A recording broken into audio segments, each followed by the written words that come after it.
ఈ 40 దినములు మా జీవితంలో ఒక టర్నింగ్ పాయింట్గా, ఒక మలుపుగా ప్రభువా చేయమని ప్రార్థన చేస్తున్నాం. ఆచారబద్ధంగా కాకుండా ప్రభా, ఆచరణతో కూడినటువంటి, దీక్ష కలిగినటువంటి, పట్టుదల కలిగినటువంటి దినములుగా చేయమని ప్రార్థన చేస్తున్నాం. మమ్మల్ని మీ సన్నిధికి అప్పగించుకుంటూ మేము కీర్తనలతో, పాటలతో మిమ్మలను మహిమపరిచి, ఘనపరిచి వాక్య ధ్యానములోనికి వెళుతూ ఉండగా మీరు మాతో ఉండి నడిపించమని, రావలసిన బిడ్డలను సకాలములోని యొక్క మందిరమునకు తీసుకుని వచ్చి నిన్ను ఘనపరిచే భాగ్యమును అనుగ్రహించమని యేసు నామములో అడిగి వేడుకొనుచున్నాము తండ్రి. ఆమేన్, ఆమేన్. దయచేసి కూర్చోనండి. కొన్ని కీర్తనలను మనం పాడి దేవుని మనము మహిమపరచదు.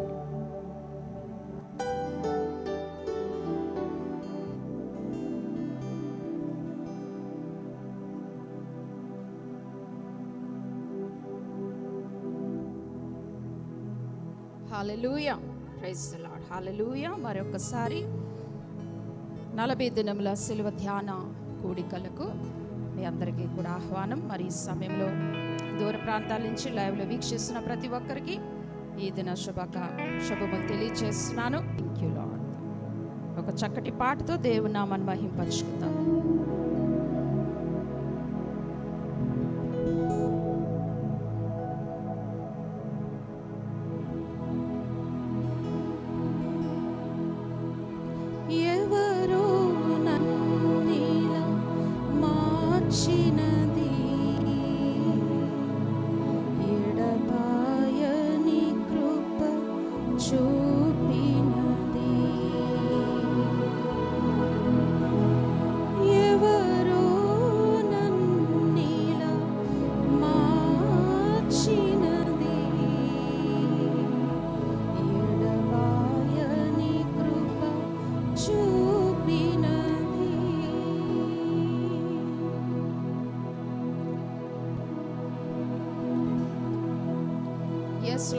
ఈ సాయంకాల దినాన్ని దేవుని యొక్క ప్రేమను మనం జ్ఞాపకం చేసుకుందాం.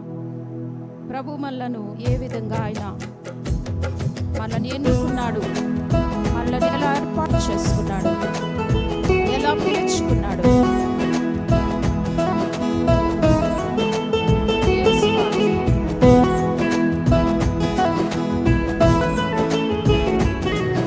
అందరూ కలిసి పాడదాం.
చూపని అనురాగమును, ఏదో తెలియని ఆప్యాయతను, ఎవరు చూపని అనురాగమును, ఏదో తెలియని ఆప్యాయతను చూపించినది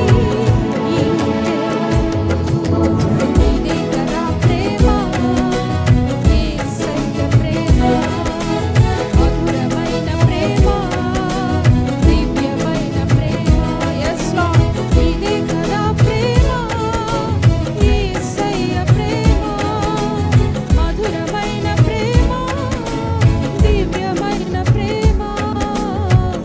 ఎవరో నన్నిలా మార్చినది, ఎడబాయని కృప చూపినది.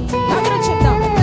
ఎవరో నన్నిలా మార్చినది, ఎడబాయని కృప చూపినది. హల్లెలూయా, హల్లెలూయా.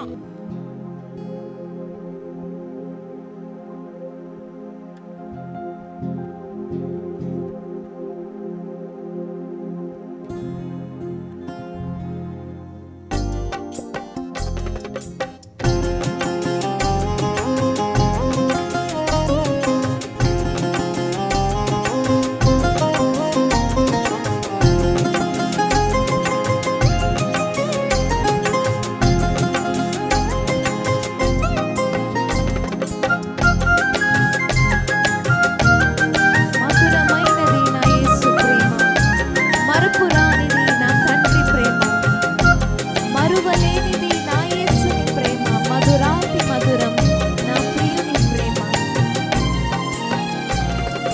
మధురమైనది నా యేసు ప్రేమ, మరపురానిది నా తండ్రి ప్రేమ, మధురమైనది నా యేసు ప్రేమ, మరపురానిది నా తండ్రి ప్రేమ, మరువలేనిది నా యేసుని ప్రేమ, మరువలేనిది నా యేసుని ప్రేమ, మధురాతి మధురం నా ప్రియుని ప్రేమ, మధురాతి మధురం నా ప్రియుని ప్రేమ. ప్రేమ, ప్రేమ, ప్రేమ, నా యేసు ప్రేమ, ప్రేమ, ప్రేమ,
మధురమైనది నా యేసు ప్రేమ, మరపురానిది నా తండ్రి ప్రేమ.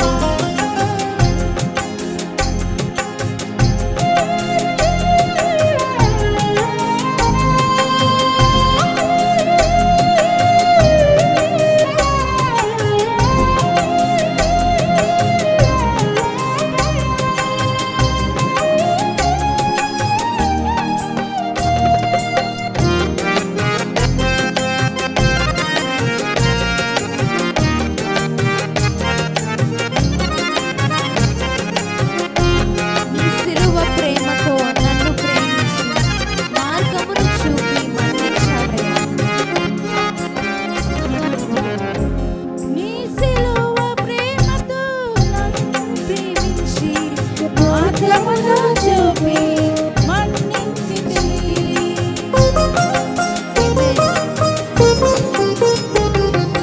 నీ సిలువ ప్రేమతో నన్ను ప్రేమించి మార్గమును చూపి మన్నించితివి.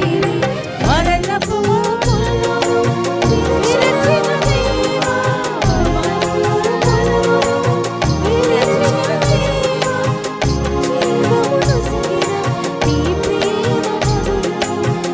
జీవమును సిగిన నీ ప్రేమ మధురం.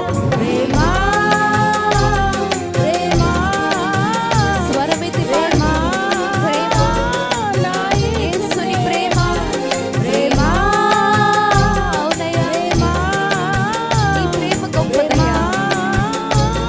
నా యేసు ప్రేమ, మధురమైనది నా యేసు ప్రేమ, మరపురానిది నా తండ్రి ప్రేమ. అవునయ్యా మధురమైనది నా యేసు ప్రేమ, మరపురానిది నా తండ్రి ప్రేమ. మరువలేనిది నా యేసుని ప్రేమ, మరువలేనిది నా యేసుని ప్రేమ.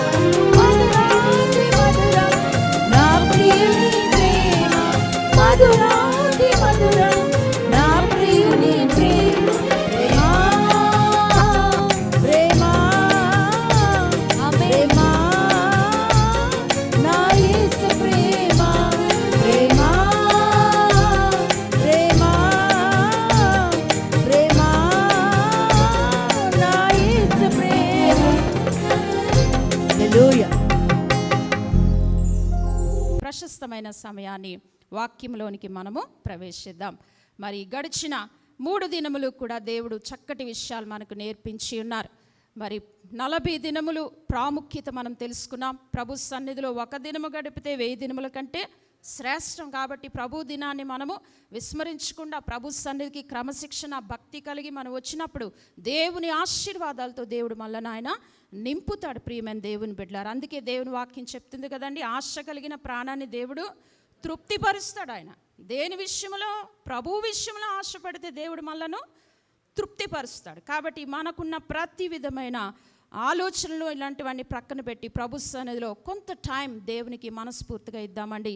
దేవుడు ఈరోజు నాకు ఇచ్చిన అవకాశాన్ని బట్టి దేవునికి ఎంతగానో స్తుతులు చెల్లిస్తూ ఉన్నాను. సో ఒక విశ్వాసి దేవునిలో ఆత్మీయంగా బలపడాలి అన్నా, దేవునిలో ఎదగాలి అన్నా, దేవునిలో నీవు నూతన ఆశీర్వాదాలు పొందుకోవాలి అన్నా, నీకు కావలసిన తొలిమెట్టు ఏమిటంటే పశ్చాత్తాపం. పశ్చాత్తాపము పడకుండా మన జీవితంలో మనం దేవునిలో ముందుకు వెళ్ళలేము అనేటువంటి సత్యాన్ని గడిచిన దినాన్ని మనం నేర్చుకుని ఉన్నాం.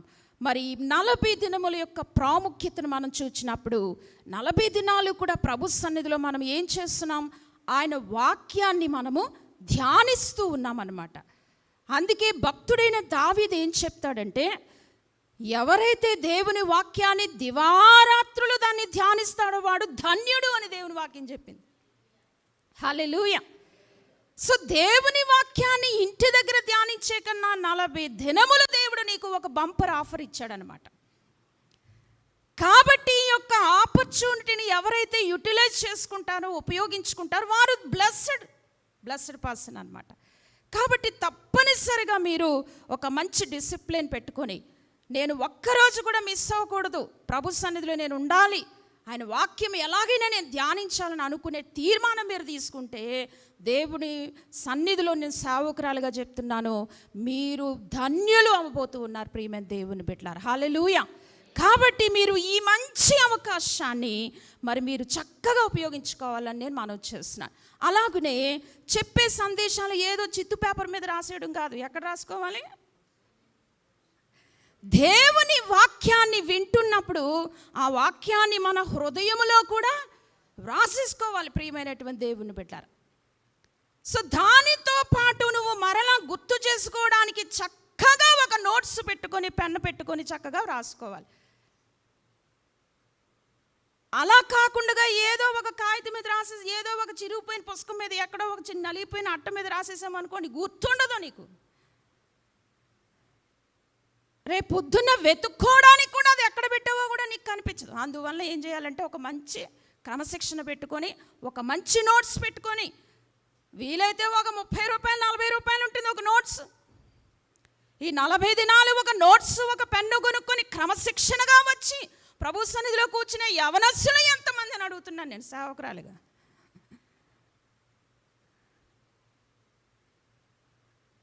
ఏమండి పేరెంట్స్, పిల్లలు కాలేజ్కి వెళ్తుంటే వాళ్ళకి మంచి మంచి నోట్స్లు కొని పంపిస్తాం, కానీ దేవుని సన్నిధిలో ఒక డైరీ కొని పంపించాం మనం. సో ఇది నాన్ని మరొక్కసారి మీకు చెప్తున్నాను, 40 దినములు ఒక క్రమశిక్షణ, ఒక భక్తి, నిష్ఠ మన జీవితంలో ఉండాలి. నిష్ఠ ఉన్నప్పుడే ఆత్మీయ జీవితంలో ముక్తిని చేరుకుంటామట. నిష్ఠ ఉండాలి మన జీవితంలో. నిష్ఠ లేకపోతే ఎందుకు పనికి చాదు ఈ భక్తి.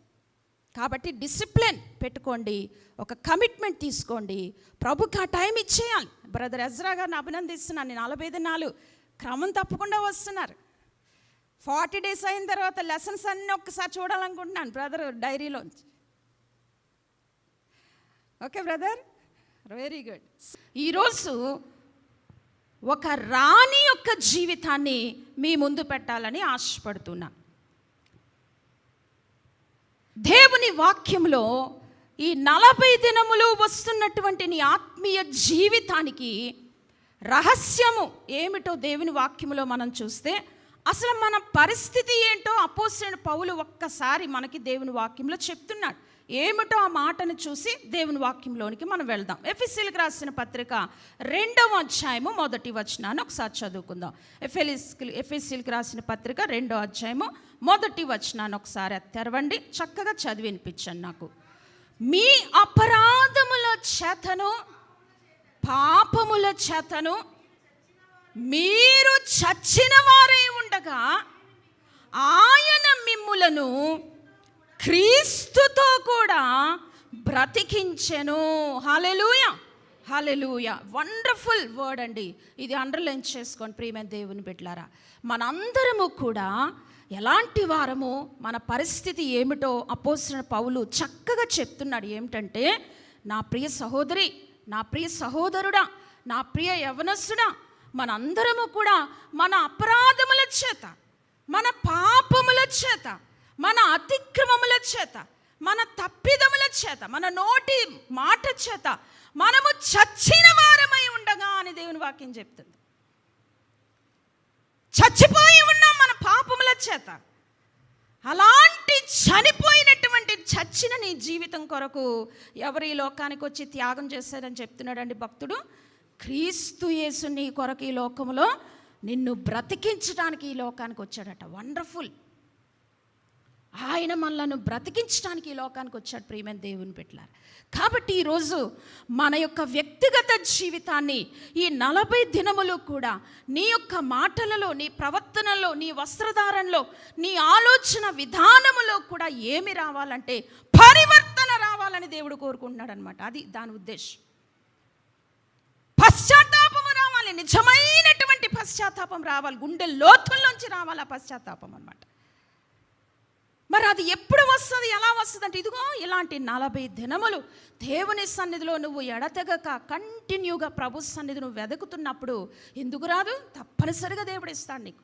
అందుకే మనం గుర్తించాలి ఏమిటంటే, అవును నా అపరాధముల చేత నేను చచ్చిపోయాను ఒక దినాన్ని, నా పాపముల్లో నేను పడిపోయినప్పుడు నన్ను ప్రభు ఈ లోకానికి వచ్చి ఆయన బ్రతికించుకున్నాడు. ఆయన నన్ను ఈ పాపముల నుంచి నన్ను బ్రతికించి నాకు జీవం ఇచ్చేస్తాడు ఆయన. సో జీవం ఇచ్చాడు కాబట్టి మరి నువ్వు ప్రభు కోసం ఏం చేస్తున్నావు? ఇంకా పాపముల్లో జీవిస్తూ ఇంకా చచ్చిన స్థితిలోకి వెళ్ళిపోతున్నాం. కానీ ఏమన్నా జీవించే జీవితం మనలో వస్తుందా? లేదు. ఎన్ని 40 దినాలు అయిపోయినా మన జీవితంలో మార్పు రావటం లేదండి. అందుకే అపోస్తలుడైన పౌలు చెప్తున్నాడు, సిలువను గూర్చిన వార్త నశించుచున్న వారికి వెరితనం, కానీ జీవించుచున్న నీకు దేవుని శక్తి అని చెప్పాడు. వండర్ఫుల్.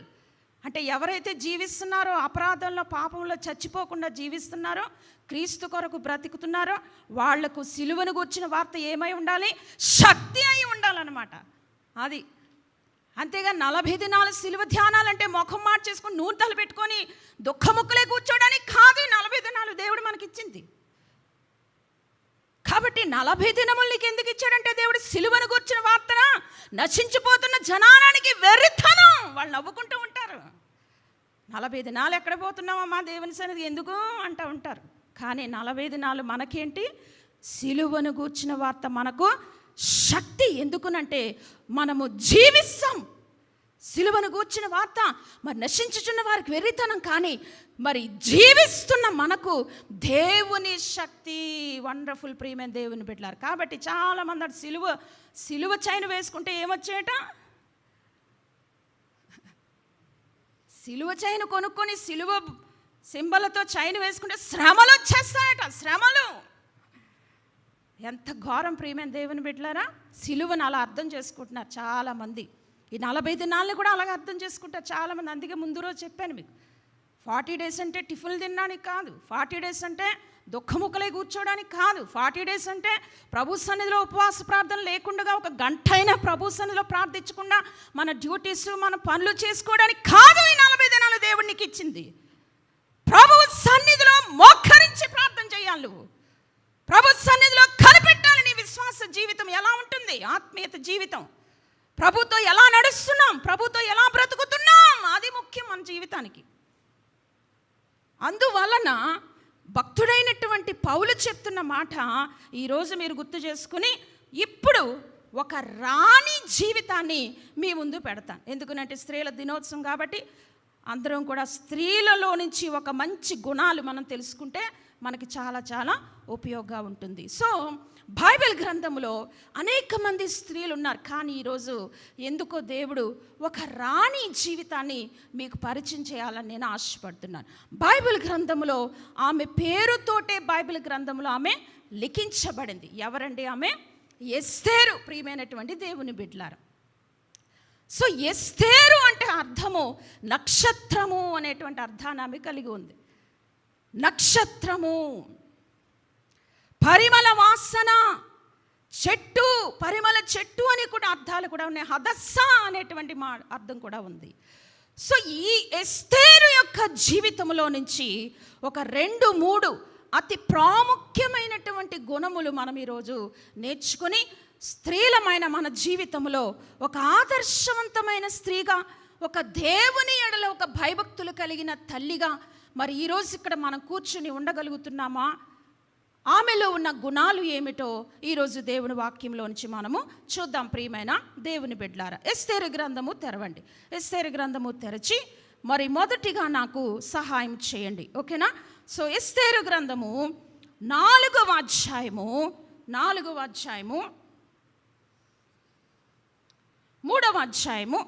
అధ్యాయంలోనికి వెళ్ళినట్లయితే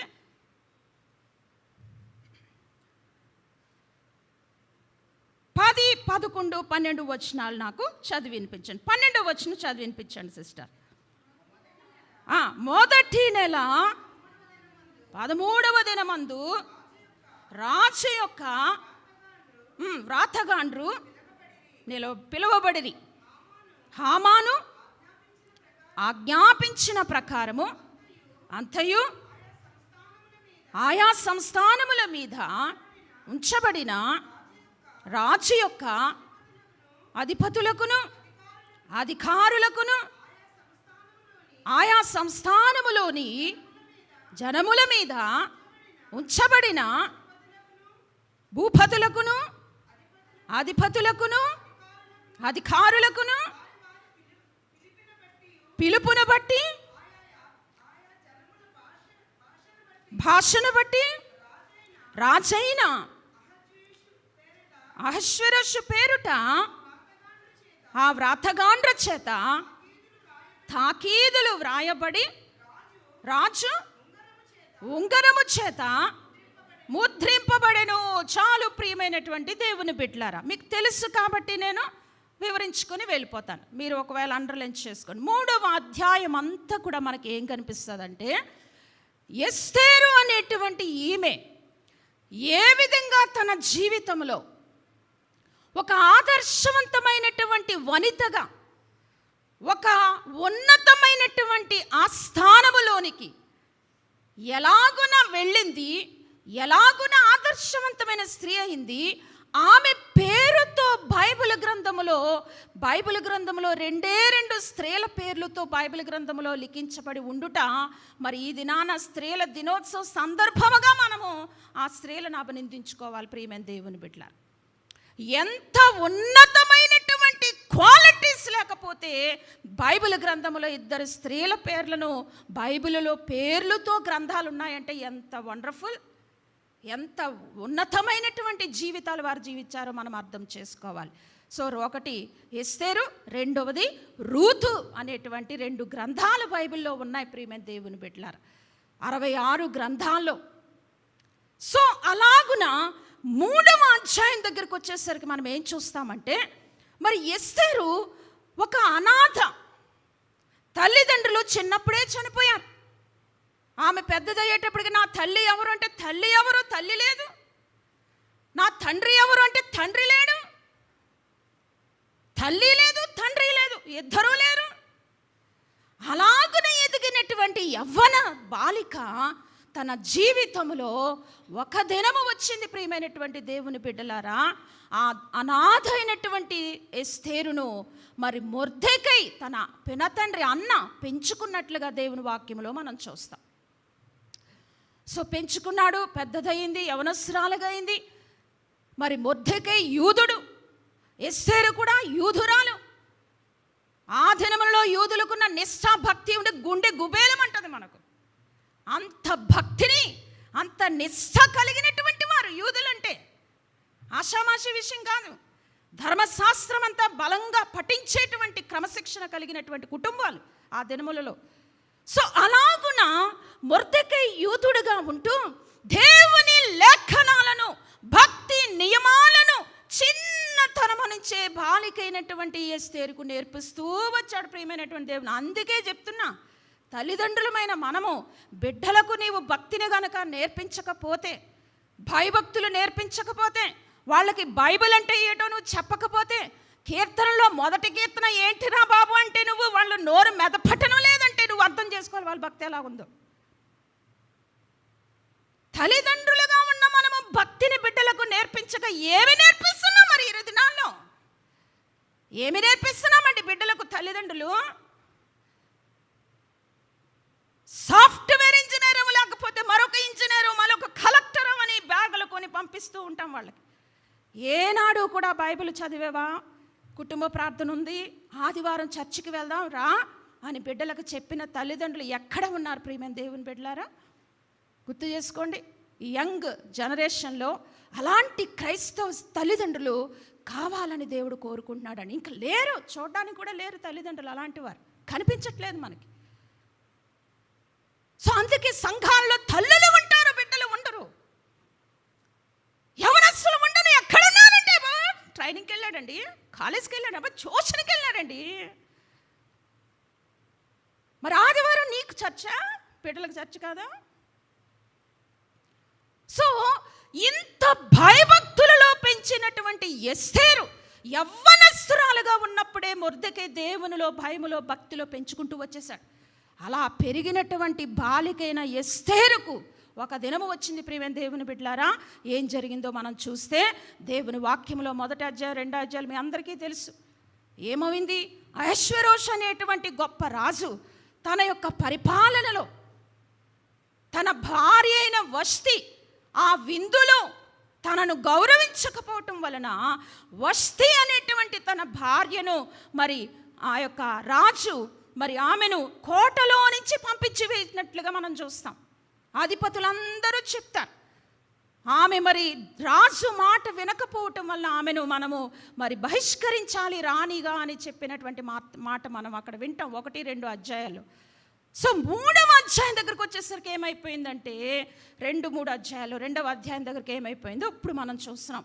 ఇలా అనాథగా ఉన్న ఎస్తేరు దేవుని యందు భయభక్తులతో పెరుగుతున్నటువంటి ఎస్తేరుకు ఒక దినము వచ్చింది. ప్రియమైన దేవుని బిడ్డలారా, ఈ అహష్వేరోషు అక్కడ ఉన్న అధిపతులందరూ కూడా రాజుకి ఒక మాట సెలవిస్తారు. ఏమిటంటే, అయ్యా రాజా, మరి మీకు భార్యగా ఉండుటకు ఒక యవ్వన స్త్రీని మీ కొరకు కన్యకను సిద్ధపరచాలి. కాబట్టి మనము ఈ యొక్క దేశమంతటా కూడా యవ్వన కన్యకలు ఎవరెవరైతే ఉన్నారో వారందరినీ కూడా మన అంతఃపురాన్ని తీసుకొచ్చేద్దాం. తీసుకుని వచ్చి వారందరికీ కూడా 6 మాసములు మరొక 6 మాసములు వారిని పరిమళ ద్రవ్యాలతో శుభ్రపరిచి వాళ్ళను చక్కగా అందముగా తయారు చేసి అప్పుడు వారిలో మీరు ఒకరికి మరి వివాహము కొరకు సిద్ధం చేయాలి అనేటువంటి తలంపు అక్కడ ఉన్నటువంటి అధిపతులు రాజుకి తెలియజేస్తారు. ప్రియులారా, అప్పుడు ఈ అహష్వేరోషు ఏం చేస్తాడండి, ఆ యొక్క వార్తను సమాచారాన్ని పంపిస్తాడు. పంపించినప్పుడు అప్పుడు ఈ యొక్క మొర్దెకైకి ఈ సమాచారం వస్తుంది. మొర్దెకై ఈ యొక్క యవ్వన బాలికను పెంచుతూ ఉన్నాడు. ఎస్తేరు తల్లిదండ్రులు లేదు, దీనురాలు, అనాథగా ఉంది, బీదురాలు. అలాంటి స్థితిలో ఉన్న ఎస్తేరు అకస్మాత్తుగా ఈ యొక్క రాజు ఆజ్ఞ వచ్చేసరికి ఏమైపోయిందండి, వెంటనే ఈ యొక్క యవనస్తురాలైన ఎస్తేరు కూడా ఎక్కడికి తీసుకొని పోబడింది ప్రియులారా, అంతఃపురములోనికి తీసుకొని పోబడింది. ప్రియమైనటువంటి దేవుని బిడ్డల జాగ్రత్త గుర్తించుకోవాలి. చూడండి స్టేజెస్ ఎలా మారిపోతున్నాయో. ఎప్పుడు దేవుని యందు భయభక్తులు ఉంటే నీ స్టేటస్ ఏమవుతుంది, రోజు రోజుకు పెరుక్కుంటూ వెళ్ళిపోతుంది. నువ్వు అనుకో, నువ్వు ఊహించకుండా దేవుడిని ఆశీర్వదించేస్తాడు. అది మనం తెలుసుకోవాలి ప్రియమైన దేవుని బిడ్డ. అందుకే భయము భక్తి అనేది విశ్వాస జీవితానికి తల్లిదండ్రులకు చాలా చాలా ముఖ్యం అన్నమాట. తల్లి భయభక్తులు కలిగి ఉండకపోతే ఇంటిలో బిడ్డలు అగమ్యగోచరంగా తయారవుతారు. వాళ్ళకి రేపొద్దున బైబిలు, వాళ్ళకి రేపొద్దున ప్రార్థన అంటే ఏంటో, ఈ 40 దినాలు ఉపవాస ప్రార్థన అబ్బే వాళ్ళకేమీ కూడా తెలియదు. సో అందువలన నీవు నీ బాధ్యత, నీ రెస్పాన్సిబిలిటీ మదర్గా ఫాదర్గా ఏమిటంటే, you must teach your children. దేవునిలో వాళ్ళని పెంచడానికి నువ్వు వాళ్ళకి వరకు తప్పించిపోవాలి. ప్రియమైనటువంటి దేవుని బిడ్డలారా, వారికి చెప్పాలి దేవుని గురించి. కాబట్టి ఈ మొర్దెకై ఎంతగా దేవునిలో బిడ్డను పెంచినప్పుడు అప్పుడు ఈ వార్త ఇంటికి వచ్చేసింది. రాజు ఆజ్ఞ పంపించాడు. యవ్వన కన్యకలందరూ కూడా రాజు అంతఃపురంలోకి తీసుకుని పోతున్నామని చెప్పగానే గుండె గుబేల మంది మా మొర్దెకైకి. మొదటి గుబేల మంది కానీ తర్వాత అనుకున్నాడు, ఓహో ఎంత మంచి అవకాశం వచ్చింది అని చెప్పేసి అప్పుడు ఎస్తేరు మరి నీవు యూదురాలని ఎవరితో కూడా చెప్పకమ్మా. ఒక సీక్రెట్ చెప్పాడు, ఎవరితోనూ అనక, ఎవరితోనూ ఏమీ చెప్పక నువ్వు జాగ్రత్తగా వెళ్ళి చక్కగా ఉండు. నేను ప్రతిసారి కూడా నేను ఆ గేటు ముందే కూర్చొని నీ కొరకు నేను చూస్తూ ఉంటాను, నువ్వు ఎలా ఉంటున్నావు, ఏంటి, నీకు ఏం కావాలన్నీ నేను చూసుకుంటానని ధైర్యం చెప్పి మాటలు చెప్పి అక్కడ పంపించాడు. అంతఃపురానికి వెళ్ళిపోయింది. ప్రియమైన దేవుని బిడ్డ జాగ్రత్తగా చూడండి. అంతఃపురానికి వెళ్ళిపోయినటువంటి ఈ యొక్క ఎస్తేరు 6 మాసములు మరొక 6 మాసములు వాళ్ళని సుగంధ ద్రవ్యాలు తైలాలతో చక్కగా శుద్ధి చేస్తూ ఉన్నారు. అంతఃపురములో వాళ్ళని రాజు దగ్గరికి వెళ్ళాలంటే ఆషామాషి విషయం కాదు, పౌడర్ వేసుకుని వెళ్ళిపోవడం కావదు. మరి ఆ దినాల్లో బ్యూటీ పార్లర్ చూడండి ఎంత బాగున్నాయో. అంతఃపురములోనే బ్యూటీ పార్లర్, బ్రహ్మాండమైన తైలములతో వాళ్ళని చక్కగా శుద్ధి చేస్తూ ఉన్న రాజు దగ్గరికి వెళ్ళాలంటే ఎంత గొప్ప విషయం.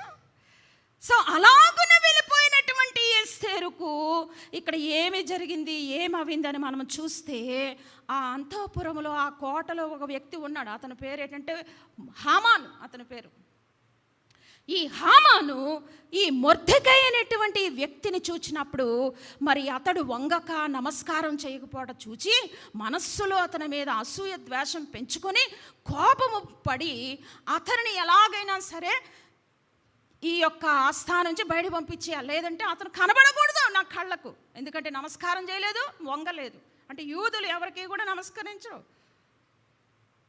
అలాగున మనస్సులో పెట్టుకుని ఇతను సమాచారం తెలుసుకున్నాడట ప్రియులారు. ఇతను ఎవరు ఏంటని యూదుడని తెలిసిపోయింది. యూదుడా అంటే ఇతను వెనకాతలో ఎంతమంది ఉన్నారు, చాలామంది ఉన్నారు యూదులు, కాబట్టి వీళ్ళందరినీ కూడా ఏదో ఒకటి చేయాలి, వీళ్ళందరూ కూడా పోవాలి ఇక్కడి నుంచి అని అనుకున్నాడు. చూసారా ఈ దినాల్లో కూడా శత్రుత్వాలు ఎలా వస్తున్నాయో, ద్వేషాలు అసూయలు పెంచుకొని మరి ఆ యొక్క హతము చేయాలనేటువంటిది చివరిగా వాళ్ళు ఫైనల్ టార్గెట్ పెట్టుకుంటున్నారు. అలాగే ఇక్కడ కూడా జరిగిపోయింది.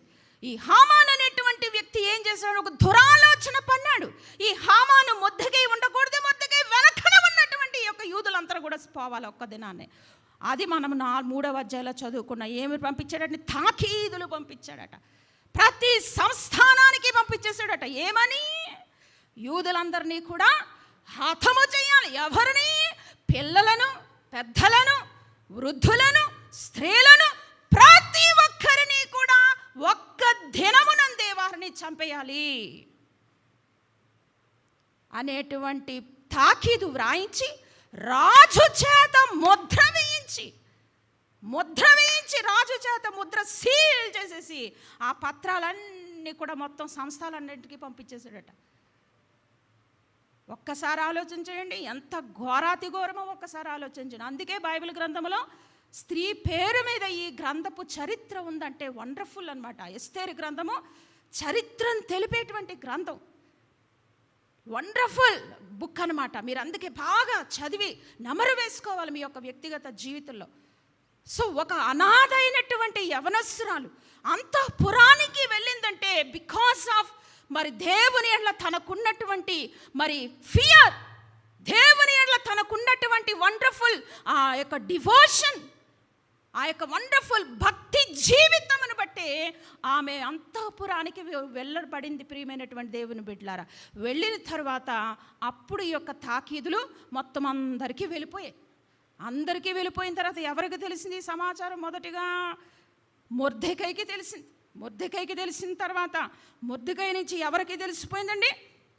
ప్రతిదినము ఎస్తేరు ఎలా ఉందో ఏంటో గేటు దగ్గరే చూస్తున్నటువంటి మొర్దెకై సమాచారాన్ని ఎస్తేరు నోట్లో పడేశాడు అనమాట. ఎస్తేరు చెవుల్లోనికి వెళ్ళిపోయిన తర్వాత అంతఃపురంలో ఉన్న పనికెత్తులందరూ కూడా వచ్చేసారు. అసలు ఆమె రాణిగా కూడా ఎలా చేయబడిందో నేను మీకు చెప్తే ఆశ్చర్యం అనిపిస్తుంది అనమాట. ఆమెలో ఉన్నటువంటి రెండవ ఆధ్యాత్మికమైన గుణం ఏమిటంటే తగ్గింపు. ప్రియమైనటువంటి దేవుని బిడ్డలారా, మొట్టమొదటిగా దేవుని యెడల భయభక్తి, అది మనం తెలుసుకోవాలి. నీవు తల్లివైనా తండ్రివైనా నీ బిడ్డల విషయంలో నీ విషయంలో కూడా దేవుని యెడల భయము భక్తి లేకపోయిందా మన జీవితంలో, ఎన్ని ఉన్నా కూడా మన జీవితంలో సున్నాతో సమానం. ప్రియమైన దేవుని బిడ్డ, నేను కాదండి, నేను కలెక్టర్ అండి, నేను ఇంజనీర్ అంటే కుదరదు. భక్తి భయం ఉంటే చాలు మన జీవితంలో, అదే మనకి మంచి డిగ్రీ అనమాట. ప్రియమైన దేవుని బిడ్డలారా, అది తెలుసుకోవాలండి. సో భయము భక్తితో పాటు ఎస్తేరుకున్నటువంటి మంచి గుణం ఏమిటంటే తగ్గింపు జీవితం. ప్రియులారా, అంతఃపురంలోకి వెళ్ళిన తర్వాత 6 మాసాలు అయిపోయి, మరొక 6 మాసములు అయిపోయి రెడీ అయిపోయారు. యవనస్తులు అందరూ కూడా కన్యకులు బ్రహ్మాండంగా రెడీ అయిపోయారు. రెడీ అయిన తర్వాత ఏంటి, రాజుగారి దగ్గరికి వెళ్ళాలి. ఇది ఒక్కొక్కరు కూడా వెళ్ళవలసిన సమయం వచ్చేసింది. ఆ సమయం వచ్చినప్పుడు ఆ హేగే అనేటువంటి నపుంసకుడు అధికారంలో యవనస్తులందరూ కూడా శుద్ధి చేయబడి రెడీగా ఉన్నారు. రాజుగారి దగ్గరికి వెళ్ళి రాజుగారు ఓకే అంటే ఇంకా వివాహం అయిపోతుంది అనమాట. ఆ టైం వచ్చేసింది. ప్రియమైన దేవుని బిడ్డలారు, వచ్చేసినప్పుడు యవనస్తులందరూ కూడా అంతఃపురంలోకి వెళ్ళిన తర్వాత, ఇంటిలో ఉన్నప్పుడు ఒక రీతి, అంతఃపురంలోకి వెళ్ళింది ఎలా ఉంటుందమ్మా? అంతఃపురం ఎలా ఉంటుంది? ఎటు చూసినా గాజులోకం, ఎటు చూసినా తలతలా మెరిసిపోయేటువంటి బ్రహ్మాండమైనటువంటి అట్మాస్ఫియర్ అక్కడ. కాబట్టి వాళ్ళకి నచ్చినటువంటి రీతిలో వాళ్ళు ఏం చేస్తున్నారు, భయంకరంగా అలంకరణ చేసేసుకుంటున్నారు యవనస్తులు అందరూ. వాళ్ళు వదిలేమంటే మరి ఆపగలమా? ఏమండి ఫాదర్స్, మీ అమ్మాయిలు రెడీ అవుతున్నప్పుడు ఎంత టైం అంటూ ఉంటారు కదా. మా అమ్మాయిలు 3 వాళ్ళు కూడా సిద్ధమవుతున్నారు. ఎంత టైం, ఇంకెంత టైం అంటే టైం అయిపోతుంది. అమ్మాయి లిప్స్టిక్ మర్చిపోయాను, అమ్మమ్మ ఇది మర్చిపోయాను.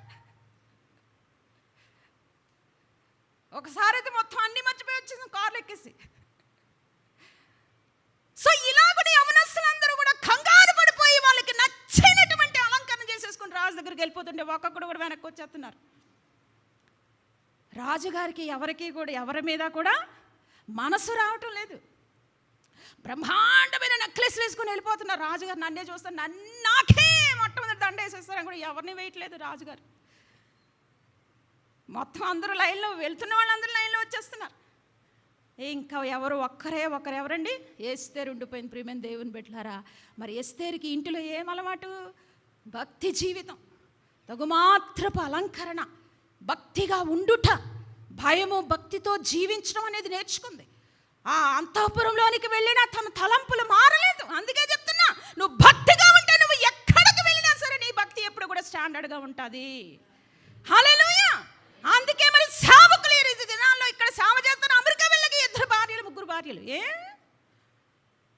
ఇక్కడ భార్య సరిపోలేదా? ఇక్కడ బ్రహ్మాండమైనటువంటి బోధలు ఇక్కడ బోధలు చేస్తారు. అక్కడ వెళ్ళిన తర్వాత 2 భార్యలు 3 భార్యలు. ఏమైంది? అందుకే భయము భక్తి అనేటువంటిది నీలో స్టాండర్డ్గా నీ బ్లడ్లోకి వెళ్ళిపోయినప్పుడు నువ్వు ఎక్కడున్నా సరే ప్రభు కొరకు ఎలా ఉంటామండి? స్ట్రాంగ్ పర్సన్గా ఉంటాం. లైక్ ఏ జోసెఫ్ అనమాట. జోసెఫ్ ఒకప్పుడు మరి ఆ యొక్క దేశము నుంచి ఐగుప్తు దేశాన్ని బానిసగా వెళ్ళిపోయాడు. ఒక పనోడి కింద వెళ్ళిపోయాడు యోసేపు.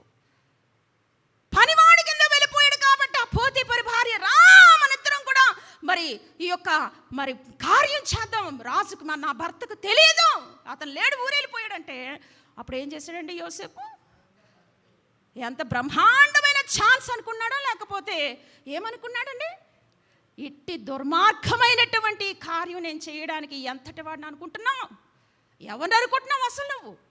నేను ఏ దేవుణ్ణి కలిగి ఉన్నాను అనుకుంటున్నావు నువ్వు అసలు అని చెప్పి ఆ యొక్క మరి తన వస్త్రాన్ని ఆమె చేతిలో విడిచిపెట్టేసి పారిపోయాడట. దేవుని వాక్యంలో ఎంత వండర్ఫుల్ అండి, ఎంత wonderful young hero in the Bible. కాబట్టి అలాంటి వాళ్ళు ఎక్కడున్నారు ఈ రోజుల్లో? సో అదే చెప్తున్నా, భయము భక్తితో పాటు ఈ ఎస్తేరుకి ఏముందంటే తగుమాత్రపు అలంకరణ. టూ మచ్ డెకరేటెడ్గా అయిపోయి టూ మచ్గా అలంకరించేసుకుంటారు చాలామంది. ఇది విగ్రహాల్లాగా. ఇక విగ్రహానికి దీనికి పోలిక లేదు. ఇంకా ఎక్కడ ఖాళీ ఉంటాయి అక్కడ. సో ఇలాగ అలంకరించేసుకున్న వాళ్ళందరూ లైన్లో వెనకబడి ముందు వెళ్తున్నారు, వచ్చేస్తూ ఉన్నారు. ఈ లోపల ఎస్తేరు టైం వచ్చేసింది. అమ్మ ఎస్తేరు, మరి ఏం వేసుకుంటావు? ఏంటి అలంకరణ ఏంటంటే, ఇదిగో వజ్రాలు, ఇదిగో ఈ హారాలు, ఇదిగో ఇవన్నీ నీవే అంటుంటే అవేవి కూడా ఆమె కోరలేదు అని దేవుని వాక్యంలో మనం చూస్తాం. అంటే ఆమెకు వాటి పట్ల ఆసక్తి లేదు. అంటే దేవుని భయభక్తులు కలిగి ఉంటున్నప్పుడు నీవు కూడా ఈ లోకంలో ఉండే అలంకరణ మీద నీకు ఆశ ఉండదు. ఈ లోకంలో ఏవో ధరించాలి, ఏవో తినాలి, ఏవో పెట్టుకోవాలి, ఇది ఉండదు మనకు. సో సేమ్ టు సేమ్ ఎస్తేరు కూడా అంత రాజపురపు అంతఃపురంలోనికి వెళ్ళి అలంకరణల్ని కూడా చూసి ఏది కోరుకున్నగా తగుమాత్రపు అలంకరణ ఎంచుకున్నప్పుడు అందరికీ కూడా ఆమె పట్ల దయ పుట్టిందట, ఆమె మీద దయ కలిగిందట. ప్రియమైన దేవుని బిడ్డలారా, చూడండి ఎంత గొప్ప కార్యము. వెంటనే రాజు అవకాశం వచ్చింది, లోపలికి వెళ్ళే అవకాశం. ఆ తగుమాత్రపు అలంకరణతోటే వెళ్ళిపోయింది లోపలకు, రాజు దగ్గరకు వెళ్ళిపోయింది. వెళ్ళిపోయేటప్పటికి సీన్ రివర్స్ అయిపోయింది. వెళ్ళేటప్పటికి ఇంకేంటి, రాజుగారి హృదయము ఎస్తేరు మీద దయ పుట్టినట్లుగా దేవుని వాక్యంలో మనం చూస్తాం. వండర్ఫుల్ ప్రియమైన దేవుని బిడ్డలారా, హల్లెలూయా. స్త్రీలమైన మనము మీ బిడ్డలను పెంచే విధానములో కూడా ఇలాంటి క్వాలిటీస్ మీరు నేర్చుకోవాలి. ఇలాంటి ఆత్మీయ లక్షణాలు బిడ్డలకు నేర్పించాలి మీరు. ఇలాంటి ఆత్మీయమైన పరిపక్వతలోనికి వాళ్ళని తీసుకురావాలని దేవుని వాక్యం మనల్ని హెచ్చరిస్తుంది ప్రియమైనటువంటి దేవుని తల్లులారా. సో వెంటనే రాజు హృదయము ఎస్తేరును చూడగానే ఆమె హృదయము మీద ఆమె పట్ల అతనికి ప్రేమ కలిగినవని దేవుని వాక్యంలో చూస్తాం. వెంటనే ఆ యొక్క హారాన్ని ఆమె మీద వేసి ఆమెను వివాహము చేసుకొని ఆ కిరీటమును ఆమె మీద పెట్టినట్లుగా దేవుని వాక్యంలో చూస్తాం. హల్లెలూయా, హల్లెలూయా. కాబట్టి రెండవ ఆత్మీయ లక్షణం ఏమిటంటే, దైవ గుణం ఏమిటంటే తగ్గింపు. ప్రియమైన దేవుని బిడ్డలారా, మొదటిది భయము భక్తి, రెండవది తగ్గింపు. ఇక థర్డ్ వన్ ఏమిటో మనం చూస్తే ఇప్పుడు చూద్దాం, నేను త్వరగానే ముగిస్తాను. వెంటనే ఈ యొక్క సమాచారము ఎస్తేరు చెవుల్లోనికి వెళ్ళిపోయింది.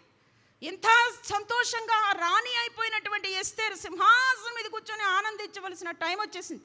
వచ్చినప్పుడు ఈ లోపల ఒక బ్రేకింగ్ న్యూస్ లాగా పట్టుకొని వచ్చారు చెలికత్తలు. ఏంటదు? మొర్దెకై, నీ అన్న అయిన మొర్దెకై బూడిద జల్లేసుకున్నాడు, గోనెపట్ట ధరించుకొని ఏడుస్తూ ఉన్నాడు ఆ యొక్క గేటు ముందు పడుకొని అని చెప్పారు. ఇదేంటి? నాన్న ఏడుస్తూ ఉన్నాడా? నాన్న బూడిద వేసుకున్నాడా? నాన్న మరి గోనెపట్ట ధరించాడు. ఎందుకు ధరించాడు? ఏమైంది నా అన్నయ్య కంటే? ఏమైంది? మొత్తం అంతా సమాచారం అంతా వెళ్ళిపోయింది ఎస్తేరుకి. ఏంటి? ఒక్క దినమున యూదులందరితో పాటు యూదుల్లో ఉన్న ప్రతి ఒక్కరిని కూడా హతము చేయాలి అనేటువంటి శాసనము రాజుగారే ముద్ర చేసి సీల్ చేసి రాజు శాసనముతో వచ్చేసిందని తెలిసిందనమాట ఎస్తేరు. ఇప్పుడు మీకు ఒక ప్రశ్న వేస్తున్నాను. ఈ శాసనము ఎస్తేరు చెవుల్లో పడగానే అసలు ఎస్తేరు ఎలా స్పందించా? ఏం బ్రదర్? అసలు ఈ మాట వినగానే ఎస్తేరుకి ఏమవుతుంది అసలు చెప్పండి మీరు ప్రియమైన దేవుని బిడ్డలారా. ఏం చెయ్యాలి అసలు ఆమె? అప్పుడు మొర్దెకై కొన్ని విషయాలు ఆ యొక్క సమాచారాన్ని ఎస్తేరుకు చెప్తూ ఉన్నాడు ప్రియులారా. ఏమని చెప్తున్నాడో అక్కడ మనకు కనిపిస్తుంది కదా.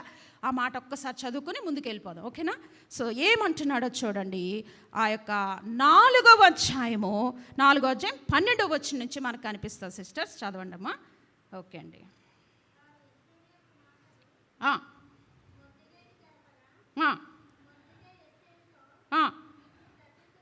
ఇట్లు ప్రత్యుత్తరం ఇచ్చి, రాజనగరులో ఉన్నంత మాత్రమున చేత యూదులందరికంటే నీవు తప్పించుకుందువని నీ మనస్సులో తలంచుకొనక, నీవు ఈ సమయమందు ఏమీయూ మాట్లాడక మౌనముగానుంటే ఎడలా యూదులకు సహాయమును దేవుడు విడుదలయు వారి యొక్క వేరొక మరి యొక్క దిక్కు నుంచి వచ్చును గాని నీవును నీ తండ్రి ఇంటి వారును నశించుదురు. నీవు ఈ సమయములో ఈ మా కార్యము బట్టి ఏ రాజ్యమునకు వచ్చితివేమో అని ఆలోచించుకొనుమని చెప్పుమనెను. చాలు ప్రియమైన దేవుని బిడ్డలారా, మొర్దెకై పంపించాడు ఒక శుభవర్తమానము. ఏమిట శుభవర్తమానం అంటే, ఎస్తేరు నీవు ఎందుకు రాణిగా చేయబడ్డావో, అసలు నీ పర్పస్ ఏంటో, నీ ప్లాన్ ఏంటో, దేవుని పట్ల నీకున్న గొప్ప ప్రణాళిక ఏమిటో మొర్దెకై ఇక్కడ చెప్తూ ఉన్నాడు అనమాట రాణి అయిన ఎస్తేరుకి. ఒకప్పుడు నీ స్థితి ఏంటో తెలుసుకో, ఇప్పుడు ఏ స్థితిలో ఉన్నావో గుర్తు చేసుకో, ఇప్పుడు ఎందుకు రాణిగా సింహాసనం మీద కూర్చున్నావో గుర్తు చేసుకో. ఎందుకునంటే ఇందును బట్టే నువ్వు రాణిగా వచ్చేవని తెలుసుకో అన్నాడు. అర్థం అవ్వట్లేదు ఈ మాటలు వినేటప్పటికి. ఎస్తేరుకి బుర్ర వెలగటం లేదు. ఏంటిది, నేను రాణిగా ఉండి అంతఃపురంలో రూల్ చేసి సంపూర్ణంగా చక్కగా రాణిగా ఉండాలనుకుంటే ఇదేంటి, ఇదేం మారుతాను అనుకుంటుంది తను. కానీ అప్పుడు చెప్తూ ఉన్నాడు, నువ్వు ఎందుకు రాణిగా అయ్యావో తెలుసుకో అని అన్నాడు. అప్పుడు చెప్తున్నాడు ఆ కిందన, ఇదిగో దేవుడే నిన్ను ఇక్కడకు పంపించాడు.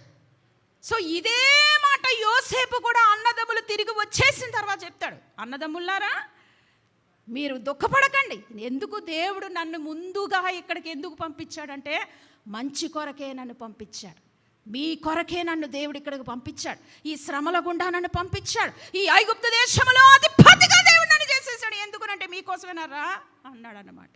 సో అదే మాట ఇక్కడ ఎస్తేరు మాట్లాడుతుంది. ఏమిటంటే ఎస్తేరుకి చెప్తున్నాడు, ఇందును బట్టే నువ్వు రాణి అయ్యావనే వార్త నువ్వు మర్చిపోకు ఎస్తేరు. ఎందుకునంటే నువ్వు గనక ఒకవేళ సహాయం మరొక చోటు నుంచి సహాయం నేను రాణిగా ఉన్నాను నాకెందుకు ఈ బాధ అనుకుంటే సహాయం మరి ఒక చోటు నుంచి వస్తుంది, జాగ్రత్త అని అన్నాడు అనమాట మొర్దెకై.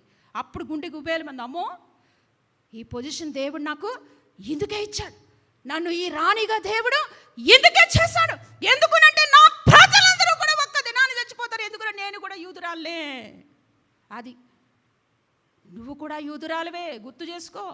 యూదులందరినీ కూడా చంపేసేటువంటి శాసనం వచ్చింది, జాగ్రత్తగా ఆలోచన చేయి, ఇందును బట్టే నువ్వు రాణిగా వచ్చావని తెలుసుకో అని అన్నాడు అనమాట. అంతే ప్రియమైన దేవుని పెట్టారు. ఇప్పుడు చెప్పండి, ఇప్పుడు రాణికి ఏమవుతుంది హృదయంలో, ఏం చెయ్యాలి? తను రాణిగా ఉంది, పొజిషన్లో ఉంది, కానీ ఇప్పుడు పని ఎలా చేయాలి, ఏం చేస్తే అవుతుంది? ఒక స్త్రీ తన జీవితంలో దేవుని కొరకు ముందుకు వెళ్ళాలి అంటే తన జీవితంలో ఏం చేయాలో ఈరోజు ఒక స్త్రీ రాణి గురించి నేను మీకు చెప్తూ ఉన్నాను ప్రియమైన దేవుని బిడ్డల. కాబట్టి నేను స్త్రీనండి, నేను ఏమీ చేయలేనండి, నేను అబలనండి, నేను ఇంటిలో కుందేలనండి అనుకోవడానికి కాదు దేవుడు స్త్రీగా నేను చేసింది.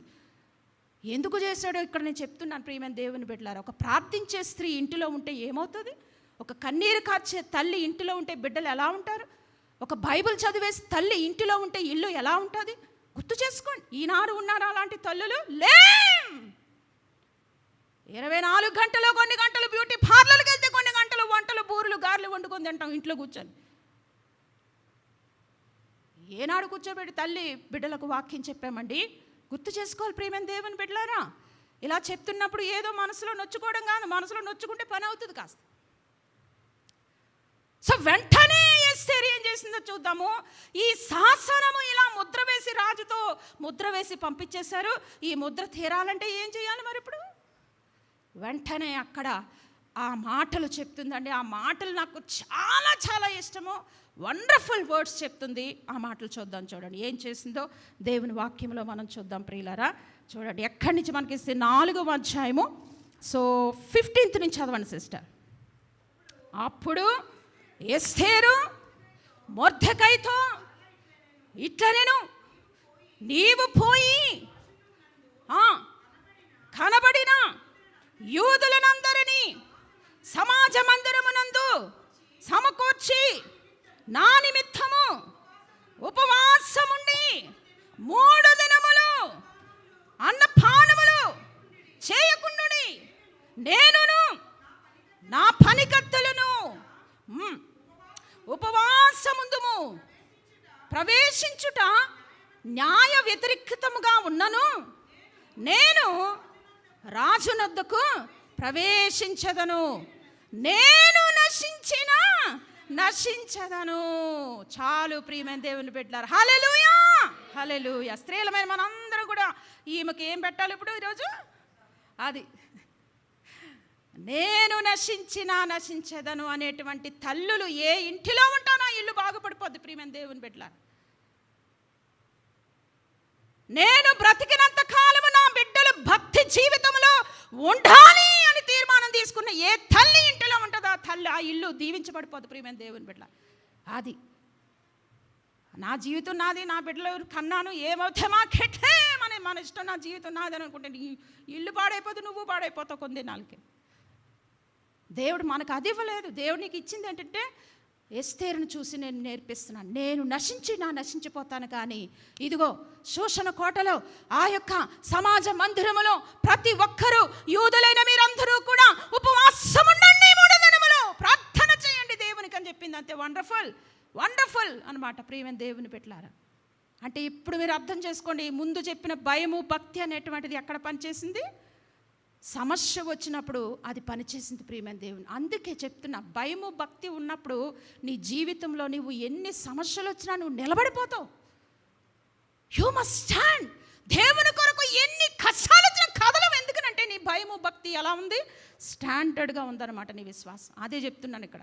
రాణిగా అయినంత మాత్రాన ఈమె భయము భక్తి విడిచిపెట్టలేదు. ఈరోజు పొజిషన్ రాగానే దేవుడిని మర్చిపోతాం మనం. పొజిషన్ వచ్చిందంటే చాలు, దేవుడు ఎక్కడ, బైబిల్ ఎక్కడ అంటమ్మా. కానీ ఎస్తేరు నీలాగా నాలాగా లేదే. పొజిషన్ వచ్చిన తర్వాత కూడా దేవుని సన్నిధి, దేవుని పట్ల భయము పోలేదే. వెంటనే చెప్తూ ఉంది, 3 దినములు ఉపవాస ప్రార్థన ప్రకటించేసేయండి. నేను నా చెలికత్తెలు నా యొక్క అంతఃపురములో 3 దినములు అన్న పానములు మానేసి మేము ప్రార్థన చేస్తాం. వండర్ఫుల్ అండి. ఈ 40 దినాలు దైవజనులు అందుకే చెప్పారు, 1 గంట 1 పూట భోజనం సమర్పించుకొని ప్రార్థన చేయండి అని అన్నారు. ఎన్ని గంటలు సమర్పించుకొని ఉపవాసములో దేవుని సన్నిధిలో నువ్వు ప్రార్థన చేస్తావో అది నీ జీవితాన్ని బలపరుస్తుంది ప్రియమైన దేవుని బిడ్డలారా. ప్రార్థన, ప్రేయర్ చేంజెస్ థింగ్స్ అనమాట. నువ్వు ఎవరి కోసమైనా ప్రార్థన చేయి, నీ బిడ్డల కోసము. దేవుడు వారి జీవితంలో కార్యం చేయకపోతే అడగండి నన్ను. అది నీ కుటుంబం కొరకు నువ్వు ప్రార్థన చేసే శక్తి, అవకాశం దేవుడు ఇలా మనకి ఇచ్చాడు. సో ఇప్పుడు చూద్దాం. ఎస్తేరు ఆ చివరన చెప్తున్న మాట నాకు చాలా చాలా ఇష్టం. నేను కూడా నశించిపోతాను అంటే రాజు దగ్గరికి వెళ్ళడానికి అవకాశం లేనటువంటి టైం రాణికి. న్యాయ వ్యతిరేక్తముగా ఉన్నటువంటి టైంలో వచ్చింది ఈ వార్త. ఇప్పుడు అంటుంది, సో ఒకవేళ రాజు దగ్గరికి వెళ్ళడానికి నాకు న్యాయ వ్యతిరేక్తముగా ఉన్నాను సరే, ఐ మస్ట్ గో, నేను వెళ్తానంతే, నేను నశించిపోతే రాజు ఒకవేళ ఈమెను మరణ శాసనము చేసేయండి అని చంపేసినా పర్వాలేదని అన్నదనమాట. దాని అర్థం అది అంటే నేను నశించిపోతాను కానీ నేను రాజు దగ్గరికి వెళతాను అని చెప్పిందనమాట. 3 దినములు ఉపవాసం ఉండి నేను ప్రార్థన చేస్తా, అన్నపానములు మానేసి ప్రార్థన చేస్తానని వెంటనే మొర్దెకైకి సమాచారం పంపించిందండి. ఎంత వండర్ఫుల్ ప్రియమైన దేవుని బిడ్డలారా. కాబట్టి సమస్య వచ్చినప్పుడు నీ విశ్వాస జీవితము తేలిపోద్దనమాట. సమస్యలు రావని నువ్వు ఎప్పుడు కూడా తలంచకూడదు. నువ్వు ఎక్కడ ఉన్నా, ఏ స్థితిలో ఉన్నా, సమస్య అనేటువంటిది కొన్నిసార్లు మధ్యకు వచ్చినప్పుడు నువ్వు సమస్యను ఎలా జయించాలో ఎస్తేరు జీవితం ద్వారా దేవుడు మనకు నేర్పిస్తున్నాడు. ఒక స్త్రీ, ఒక వనిత దేవుని కొరకు ఎలా నిలబడిందో, ఎలా శాసనాన్ని ఎదుర్కొందో చూడండి ప్రియులారా. దేని ద్వారా అంటే తనకున్న బలం ద్వారా కాదు, తనకు నేను రానిది కాబట్టి శాసనము జారీ చేసిందని చెప్పేసి ఎక్కడ లేదు. ఆమె చేసింది ఏమిటి? 3 దినాలు ఉపవాసం ఉండి ప్రార్థన చేసి అన్నపానాలు మానేసింది, సింహాసనం మీద కూర్చోవడం మానేసింది, బట్టలు రాజవస్త్రాలు తీసేసింది, దేవుని సన్నిధిలో తగ్గించుకుంది, ప్రార్థన అనే నినాదాన్ని పొందుకుందన్నమాట. ఎంతమంది తల్లులు ఈరోజు మనం ప్రార్థన చేస్తున్నామండి. ప్రార్థన చేసే స్త్రీ కావాలి ఇంటికి అన్నమాట. ప్రార్థించే బిడ్డలు లేవాలి ఇంటికి. ప్రార్థించే స్త్రీలు, కన్నీరు కాంచే తల్లులు సంఘానికి కావాలి ఈ యొక్క ప్రస్తుత అంచె కడవరి దినములలో ప్రియమైనటువంటి దేవుని బిడ్డలారా. కాబట్టి ఒక స్త్రీ తన జీవితంలో ఒక రాణిగా దేవుడు దీవించినప్పటికీ కూడా ప్రార్థన, ఉపవాసం అనేటువంటి గొప్ప ఆయుధాన్ని పట్టుకుందనమాట. మోకాళ్ళు వేసింది, ప్రార్థన చేయడం మొదలుపెట్టిందండి. ఏం జరిగిందో మనకి 5వ అధ్యాయంలో మనకు తెలియపోద్ది ప్రియమైన దేవుని బిడ్డలారా. వెంటనే ప్రార్థన అయిన వెంటనే రాజు దగ్గరికి ప్రవేశించింది. 5వ అధ్యాయం మీరు చదువుతారా? టైం ఉందా? వెళ్ళిన తర్వాత రాజు ఏమి చేశాడో మనకు అందరికీ తెలుసు. రాజు దగ్గరకు లోపలికి వెళ్ళిపోయినటువంటి ఎస్తేరుని రాజు ఆహ్వానించి రాజు దండాన్ని ఆమె పైన పెట్టినట్లుగా దేవుని వాక్యంలో మనం చూస్తాం. అంటే రాజు వ్యతిరేక్తంగా ఉన్నా సరే రాజు అక్కడ ఏమీ కూడా ఆమె పట్ల మరి వ్యతిరేకంగా లేడు. చూసారా, ప్రార్థన ఒక వ్యక్తి హృదయాన్ని మార్చివేస్తుంది. ప్రార్థన ఒక కఠినుడు హృదయాన్ని చేంజ్ చేసేస్తుంది ప్రియమైన దేవుని బిడ్డలారా. ప్రార్థన ఒక క్రూరమైన వ్యక్తిని కూడా మార్చేయగలిగినటువంటి శక్తి ప్రార్థనకు ఉందన్నమాట. కాబట్టి ప్రార్థనని మనము తక్కువ అంచనా వేయకూడదు ప్రియమైన దేవుని బిడ్డలారా. అది ఎస్తేరులో ఉన్న 3వ ఆత్మీయ గుణం ఏమిటంటే ప్రార్థన, ఉపవాసం ప్రియులారా. కాబట్టి ఈరోజు ఇక్కడికి వచ్చిన నా ప్రియ సిస్టర్స్కి, నా ప్రియ తల్లులకి, లైవ్లో వీక్షిస్తున్న నా ప్రియ కుటుంబీకులకు, మీ యొక్క వ్యక్తిగత జీవితంలో మీ ప్రార్థనా జీవితం దేవునితో ఎలా ఉంటుంది? ఉపవాస జీవితం ఎలా ఉంటుంది? దీవించబడ్డాం కాబట్టి చర్చ్ మానేస్తున్నామా? పొజిషన్ వచ్చింది కాబట్టి వాక్యం చదవడం మానేస్తున్నామా? ఆశీర్వదించబడ్డాం కాబట్టి ఇంకా దశంబాబు ఒకటి వేసి వెళ్ళిపోదాంలే, ఎందుకు వచ్చింది బాధ అని అనుకుంటున్నామా? జాగ్రత్త, ఒకవేళ పొజిషన్ వచ్చిన తర్వాత దేవుడిని మర్చిపోతే ఉన్న పొజిషన్ తీసేస్తాడు దేవుడు. అది కూడా మనం తెలుసుకోవాలి. అలా బైబిల్లో చాలామంది మనకు కనిపిస్తారు. కాబట్టి ఈరోజు దేవుడు ఒక స్త్రీకి ఉన్నటువంటి ఆధ్యాత్మిక క్వాలిటీస్ ఏమిటంటే, ఒకప్పుడు దీనురాలు, ఇప్పుడు అంతఃపురంలో మంచి స్థితిని పొందుకుంది. అంతఃపురంలో ఉన్నప్పుడు ఒక సమస్య వచ్చింది. చూడండి, దీనురాలుగా ఉన్నప్పుడే సమస్య లేదు, అంతఃపురంలోకి వెళ్ళిన తర్వాత వచ్చింది సమస్య. అదే మరి దేవునిలో నువ్వు లోతుకి ఎదుగుతున్నప్పుడే ఏమొస్తాయి? శోధనలు, సమస్యలు నిన్ను ముంచడానికి వస్తాయన్నమాట. సత్యాన్ని తెలుసుకోవాలి మనం. సో వెంటనే ఆ సమస్యను ప్రార్థన, ఉపవాసముతో జయించింది ప్రియమైన దేవుని బిడ్డలారా. ఆ తర్వాత ఏం జరిగిందో మీకు తెలుసు. ఈ మొర్దెకై, ఈ హామాను వ్యతిరేకముగా మొర్దెకైని చంపాలని ఒక ఉరికొయ్య తీసి పెడతాడు. ఒక ఉరికొయ్య, తన ఇంటిలోనే ఒక ఉరికొయ్య తయారు చేస్తాడు ఈ మొర్దెకైని చంపేద్దామని. ఈ హామాను మూర్ఖుడు. అలాంటి యొక్క హామాను తీసుకున్నటువంటి ఆ ఉరికొయ్య మీద ఎవరికి ఉరికొయ్య తీయబడింది? హామానుకే ఉరికొయ్య తీసేస్తాడు. ఎవరు? అహశ్వరోషు రాజు అనమాట. చూసారా, ఎవరు తీసిన గోతులో వారు పడక తప్పదనమాట. అందుకే ఒక విశ్వాసిని నువ్వు పాడు చేయకూడదు, ఒక సంఘాన్ని మనము పాడు చేయకూడదు. ఒకవేళ నువ్వు అలాంటి తలంపులతో నీ గొయ్యలో నువ్వే పడిపోతావు ఒక దినానమాట. అందువలన విశ్వాసాన్ని నువ్వు జాగ్రత్తగా కాపాడుకొని ఒక వ్యక్తిని, సంఘానికి నువ్వు ప్రోత్సహించాలి, ఒక వ్యక్తిని విశ్వాసంలో బలపరచాలి, ఒక వ్యక్తిని దేవునిలో నువ్వు ప్రోత్సహించి సంఘానికి నడిపించుకునే బిడ్డగా ఉండాలి మనం. సో కాబట్టి ఈరోజు స్త్రీకి ఉన్నటువంటి ఈ 3 క్వాలిటీస్లో ఒక రాణిగా మన ముందు దేవుడు ఉంచినటువంటి ఈ యొక్క హదస్స పరిమళ వాసన, లేకపోతే నక్షత్రం అనే పేరుకు తగిన జీవితం అండి. వండర్ఫుల్ కదా. కాబట్టి ఈరోజు ఈ 3 క్వాలిటీస్ మనకున్నాయా ప్రశ్న వేసుకుందాం ప్రియులారా. నా తల్లులకు, నా స్త్రీలకు నేనిచ్చే మాట ఏమిటంటే, మరి మీరు దేవుని పట్ల మరి భయము, భక్తి మొట్టమొదటిగా మీరు అలవాటు చేసుకోవాలి. మరి రెండవది తగ్గింపు స్వభావాన్ని అలవాటు చేసుకోవాలి. నేను ఇది చేయను, లేకపోతే నాకు ఇది వద్దు, లేకపోతే నేను ఇది అసలు నాకు తగదని అనుకోవడానికి కాదు. విశ్వాసమైంది ఎందుకు? దేవుడు మన కొరకు దాసునిగా, రిక్తునిగా ఆయనే లోకానికి వచ్చి నీ పాదాలు, నీ కాళ్ళు ఆయన కడిగాడు ఒక దినాన్ని. కాబట్టి తగ్గింపు స్వభావం ఎంతనో తగ్గించుకుంటే అంతగా హెచ్చించబడిపోతావు ఎస్తేరు వల్లే అనమాట. ఒక దినం వచ్చింది, ఆ గొయ్యి తీసుకున్న గొయ్యిలోనే ఆ హామాను ఉరిశిక్ష తీయబడతాడు. ఆ హామాను ఇంటి పైన ఆ యూదులందరికీ కూడా రక్షణ ఒక్క స్త్రీ వల్ల వచ్చేసింది. ప్రియమైన దేవుని బట్టి సభాష చప్పట్లు కూడా దేవుని నామని మహిపత్. ఎస్, ఈరోజు ఒక స్త్రీ కనుక ప్రార్థన చేసి ఇంటిలో కన్నీరు కార్చి నీ బిడ్డల కొరకు, రక్షణ కొరకు నువ్వు పరితపించే స్త్రీగా నువ్వు ప్రార్థన చేస్తే నేను చెప్తున్నా, నీ ఇల్లు రక్షించబడదా? నీ బిడ్డలు రక్షించబడరా ప్రియులారా? ఇక్కడ యూదులందరూ రక్షించబడడానికి ఒక్క స్త్రీ కారణం. బికాస్ తనలో ఉన్న ప్రేయర్ఫుల్ లైఫ్, తనలో ఉన్న హంబుల్ లైఫ్, తనలో ఉన్నటువంటి దేవుని పట్ల భయభక్తి. చూసారా, ఇవి కావాలి మన జీవితంలో, ఇవి కావాలి. అంతేగాని డిగ్రీలు కాదు మనకు కావాల్సింది. పిహెచ్డీలు ఇవి కాదు. దేవుల్లో కావాల్సిన డిగ్రీలు ఏమిటండి? దేవుని పట్ల భయభక్తి, తగ్గింపు, మరి తగ్గించుకునే మృదుత్వం. స్త్రీకి ఉండవలసిన అతి ప్రాముఖ్యమైన గుణం ఏమిటంటే తగ్గింపు అండి. ఎంత తగ్గించుకుంటామో అంత హెచ్చించబడిపోతాం ప్రియమైన దేవుని బిడ్డలారా. కాబట్టి ఈరోజు నా ప్రియ సంఘాన్ని నేను అభినందిస్తూ, ఈ యొక్క స్త్రీ ఒక రాణి తన జీవితంలో ఎంత ఆధిక్యత పొందుకుందంటే, తనలో ఉన్న ఈ 3 ఆదర్శవంతమైన గుణాలు మనలో ఉండాలని దేవుడు కోరుకుంటున్నాడండి. ఇలాంటి గుణాలు కలిగిన బిడ్డలుగా మన విశ్వాస జీవితాన్ని సరిచేసుకొని ప్రభు కొరకు మనం సాక్షులుగా ఉందాం, ప్రభు కొరకు బ్రతుకుదాం, ప్రభు కొరకు జీవిద్దాం, ప్రభు కొరకు ఒక మంచి విశ్వాస వనితులుగా మనము ముందుకు సాగిపోదాం. ప్రార్థన చేసుకుందామా అండి? తలలు వంచండి, ప్రార్థన చేద్దాము. ఒకసారి లేచి నిలబడదామా? ప్రార్థన చేస్తాను. లేచి నిలబడినట్లయితే ప్రార్థన చేసుకుందామండి. Thank you Jesus, wonderful God.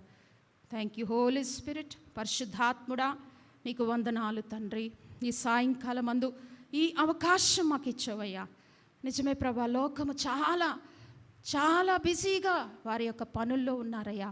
ఖాళీ లేదు, టైం లేదు అనేటువంటి మాటలు వారి నోటిలో వస్తున్నాయే, కానీ ప్రభువా నీ సన్నిధి పట్ల ఆశ కలిగి లేరయ్యా. ఇది నా ప్రియ సంఘాన్ని ఈ 4వ దినమున ప్రభువా నీ వాక్యాన్ని మాకు ఇచ్చావు ప్రభువా. నిజమేనయ్యా, మేము స్త్రీలమైన మేము ఎలా ఉండాలి, ఎలా మాకున్న సమస్యలు మేము జయించాలి, ఎలా మా కుటుంబం పట్ల రక్షణ అనేటువంటి ఆ పరితపించే మనస్సు మేము కలిగి ఉండాలో ఒక ఎస్తేరు జీవితం ద్వారా చూపించావు ప్రభువా. ఈరోజు మా జీవితం కూడా అలాంటి వనితగా మేము కూడా ఉండాలని, అలాంటి స్త్రీగా మా జీవితము పరితపించాలని దేవా ఒక సేవకురాలుగా నీ సన్నిధిలో అయ్యా ఒక మంచి తీర్మానం తీసుకుంటున్నామయ్యా. మా బిడ్డల కోసం మేము ప్రార్థించాలి, కన్నీరు కార్చాలి. బిడ్డలు రేపు పొద్దున తండ్రి వారు నిన్ను తెలుసుకోవాలి, నీలో ఎదగాలి వారు ప్రభువా. అలాంటి పరితపించే మనస్సును మా తల్లులైన మా అందరికీ ఇమ్మని ప్రార్థన చేస్తూ అయ్యా, యూదుల రక్షణ కొరకు ఒక రాజశాసనాన్ని మార్చినటువంటి ఎస్తేరు వలె ఈ సంఘములో ఒక ఎస్తేరు లాంటి స్త్రీల వలె మేమందరం నీ కొరకు లేవాలి ప్రభువా. ప్రార్థించే స్త్రీ ఏ ఇంటిలో ఉంటే ఆ ఇంటిలో ఒక గొప్ప ఉజ్జీవము ప్రభువా.